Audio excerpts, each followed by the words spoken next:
Yorkers. Excuse me, taxi. Okay, man, we're looking around. This is the 77 WABC minicast. John Catsimatidis, author of How Far Do You Want to Go?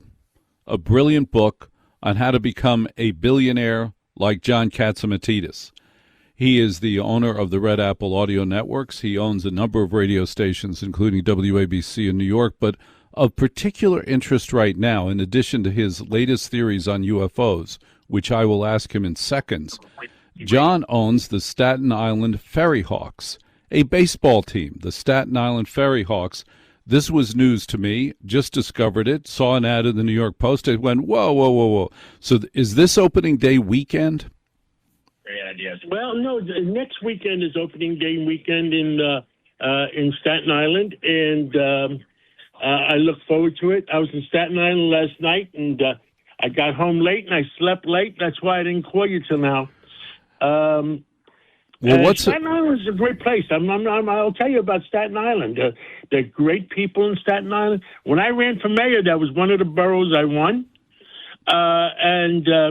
The people are real people, hardworking people, and the stadium is right on the north coast of Staten Island, overlooking the bay.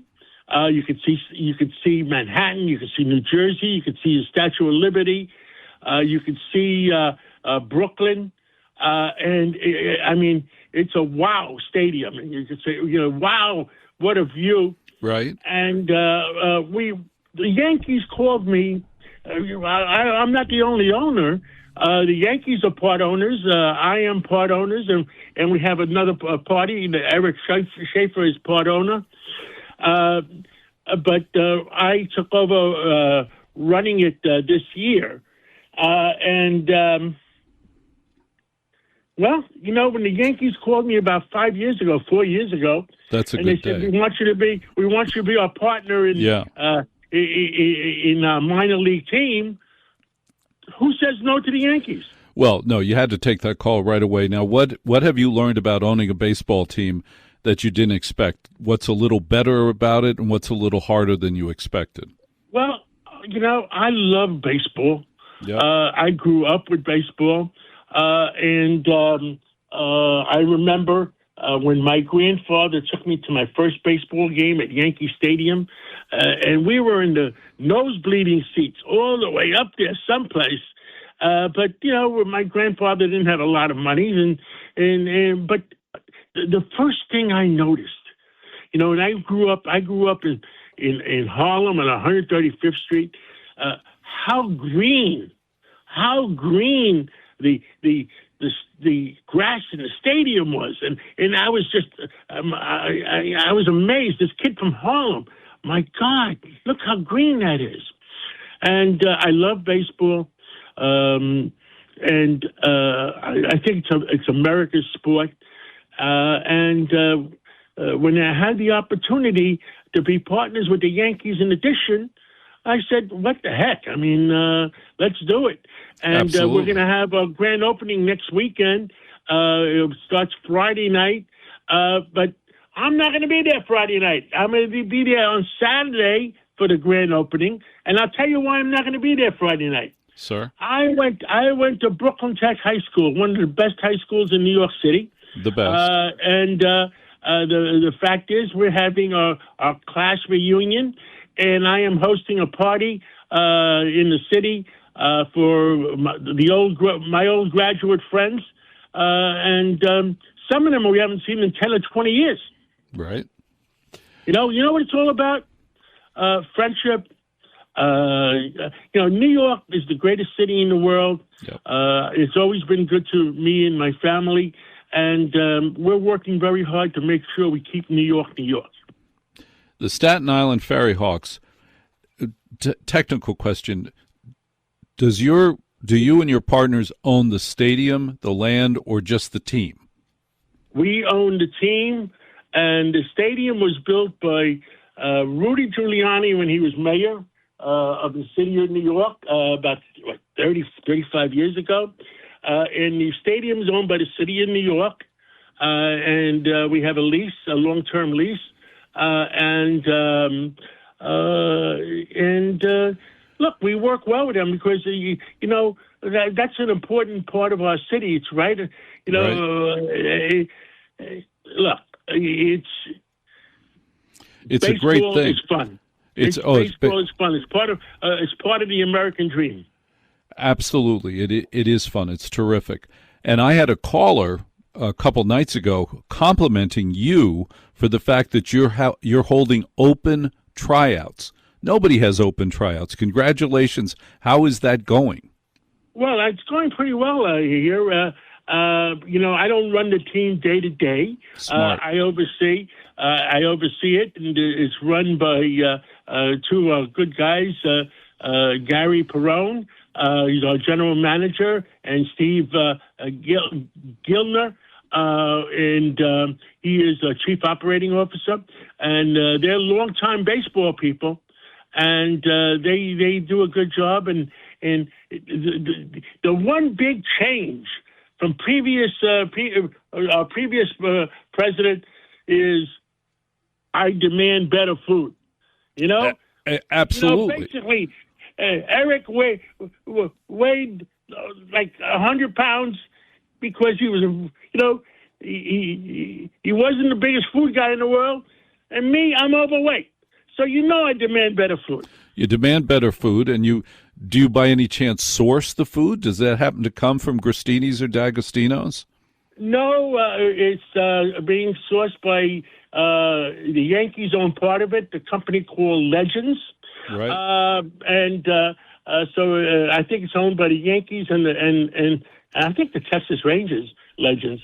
And what we also do, though, is we're looking forward. I gave the authority to our people that local restaurants or local people in Staten Island, we'd love to have them participate.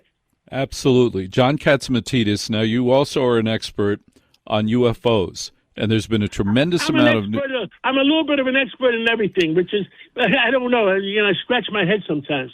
It's all right. I expect it. Now, listen, the UFO story has gotten bigger. In the past 2 months, 11 experts, scientists, military people who are deeply, profoundly involved with the support for UFO theory, science, research, propulsion, all of it have disappeared.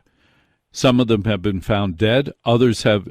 To have a major general in the Army, a sane, happy, busy guy, disappeared, it's unbelievable how this has happened. Now, it got to the president today. Today, somebody asked the president, what's the deal with these people disappearing? And he said, I don't know. I will look into it, which suggests to me that the deep state may be keeping a very valuable information away from the president of the United States. What do you think? I think that during his first term, they never told him. And what about now? Sure. I'm pretty sure about that. I think he started to ask more questions because of before the election, all those UFOs or I don't know why they keep changing the name of it. I mean, I don't know why either. They're UFOs. They're UFOs. The That's it. UFOs flying over New Jersey, and if you remember correctly. And I'll tell you, I've discussed it with other presidents, but I've never discussed it with President Trump. But he said that, the minute I get into office, I will disclose it. I will tell you everybody. And you notice after he got to office, not a thing. It never came up again. Nope. They do exist. They are from far away, and hopefully someday we'll know more. Could you estimate a timeline as to when we'll know more?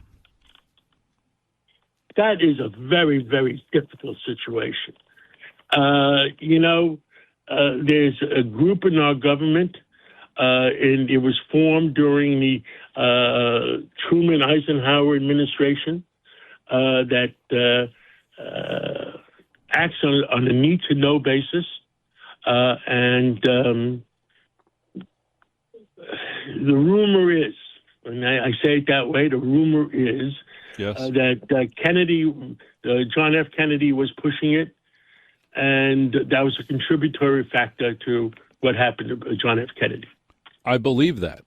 And now we see 11 top scientists and military officials disappear because they're deeply and profoundly involved with it.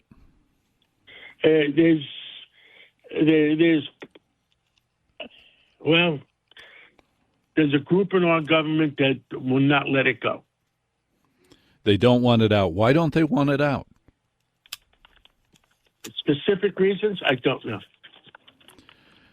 Is it a profit motive or is it a military secret motive?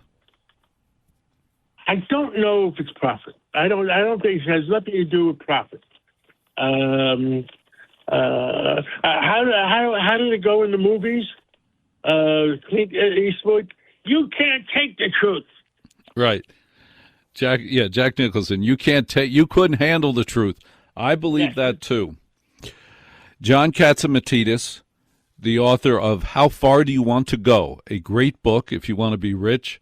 The owner, now we've learned, of the Staten Island Ferry Hawks, along with the freaking New York Yankees, the owner of the Red Apple Audio Networks, and the owner of WABC in New York. John, heartbreak time. Thank you very much for joining us tonight. Thank you very much for joining. And, I love those mystery stories, and I've been up since 2 o'clock, so I've been listening to all the mysteries.